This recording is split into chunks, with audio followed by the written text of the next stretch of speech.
मुगल साम्राज्य पर मराठों के प्रहार, प्रांतीय शासकों की महत्वाकांक्षा, पुर्तगालियों की कमजोरी, प्रांतों में धनाढ्य वर्ग की साजिशों ने ऐसा निर्वात पैदा किया कि किसी न किसी आधुनिक कूटनीति में माहिर अवसरवादी ताकत को वह स्थान भरना ही था जो मुगल, मराठी या अन्य यूरोपीय ताकतें करने में असमर्थ थी। और उस समय ये काम किया ईस्ट इंडिया कंपनी ने।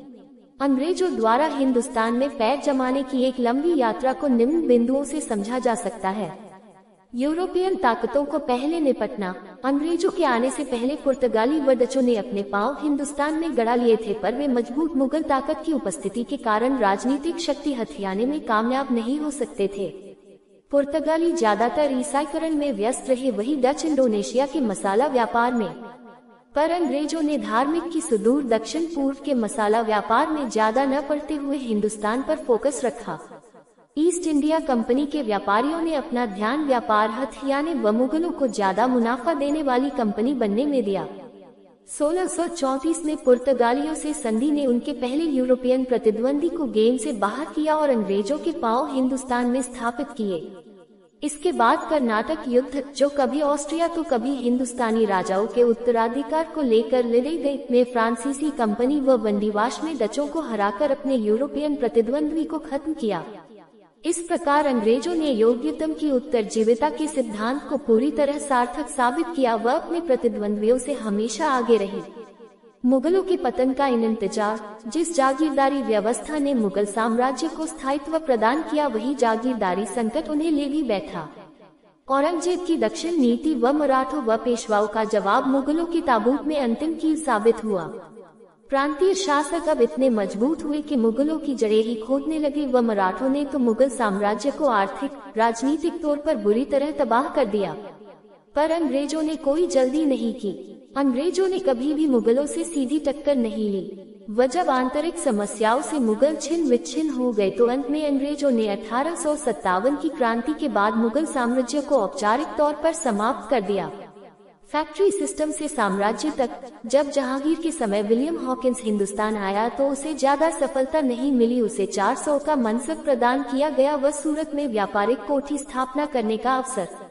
1634-1690 के बीच 3 स्थानों मद्रास, बॉम्बे, कलकत्ता पर अंग्रेजों की दुर्गीकृत फैक्ट्रियों की स्थापना हुई।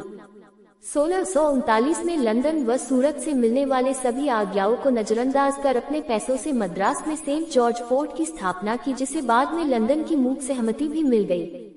चार्ल्स द्वितीय को दहेज स्वरूप बॉम्बे पुर्तगालियों से मिला और इसे वापस ईस्ट इंडिया कंपनी को 1667 में लौटा दिया गया। अतः कंपनी ने भौतिक रूप से मुगलों से दूरी बनाए रखी। मद्रास, बॉम्बे व कलकत्ता तीनों मुगल सत्ता के केंद्रों से दूर थे व 18वीं शताब्दी में मुगलों के पतन व उठापटक के बीच कंपनी सुरक्षित तमाशबीन बनी रही। मुगलों के अंत को क्षेत्रीय ताकतों पर छोड़ दिया गया व क्षेत्रीय ताकतों को स्वयं एक एक कर निपटाने लगे। प्रांतों के उत्तराधिकार के प्रश्न पर कंपनी ने हिस्सा लेना शुरू किया व यही से कंपनी अपने क्षेत्रीय प्रभाव व विस्तार करने की ओर अग्रसर हुई। इसके पश्चात तो एक को सहयोग व दूसरे का विरोध नीति के द्वारा कंपनी प्लासी, बक्सर, आंग्ल मायसोर, आंग्ल मराठा युद्धों द्वारा हिंदुस्तान में मजबूती से एक कंपनी से राज में परिवर्तित हो गई। ब्रिटिश राज के समय सेना में अधिकांश सैनिक भारतीय थे। चाहे वह प्लासी की लड़ाई हो, मराठा अंग्रेजों, सिख अंग्रेजों या 1857 की क्रांति हो, अंग्रेजी सेना में ब्रिटिश से कहीं अधिक भारतीय सैनिक थे। इसके बहुत से कारण हैं। भारतीयों में नमक के प्रति वफादारी की संस्कृति है, यानी भारतीयों का एक वर्ग अपने मालिकों, शासकों के लिए लड़ाई और काम करता था और उनके प्रति वफादार रहता था। जब ब्रिटिश भारत पर शासन कर रहे थे, राजा या शासकों के प्रति अपनी वफादारी के कारण भारतीय ब्रिटिश सेना में शामिल हो गए।